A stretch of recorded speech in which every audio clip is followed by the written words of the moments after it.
幾年前中國爆出有關毒鐵鑊嘅問題，咁咩係毒鐵鑊？係咪用親鐵鑊就會有暴露於毒素呢？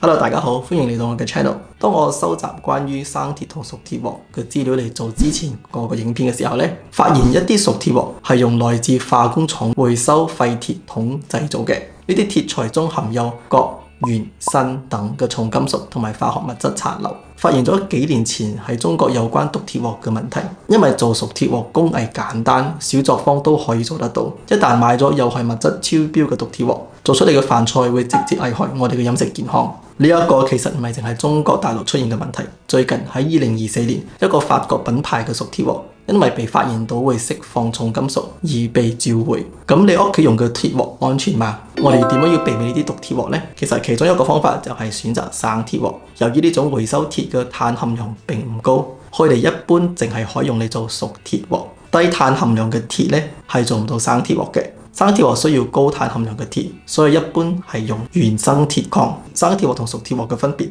我喺呢一集已經解釋過啦。咁可唔可以揾一啲冇用回收鐵嘅熟鐵鑊呢？呢一個其實有啲難。我上網查過，原來呢大多數嘅熟鐵鑊就係用回收嘅鋼鐵啦。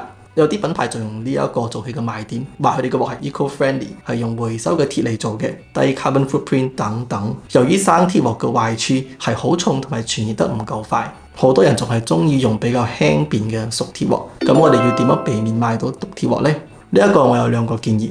第一呢，就係記得購買嘅時候選擇正規渠道，冇貪平而選擇喺街邊或者不明品牌嘅鑊。睇睇你嘅商家有唔有相關合格證明，例如有唔有重金屬含量超標等等。呢個其實係取決於製造商自己要唔要做，因為唔係強制性嘅。第二呢，無論係生或者熟鐵鑊，佢哋係唔適合長時間煮酸性嘅食物，例如番茄醬、豬腳薑等。呢啲可能會破壞鐵鑊嘅保護層，導致酸性反應並釋放出重金屬。對於呢啲食物呢，用不鏽鋼鑊係會比較安全。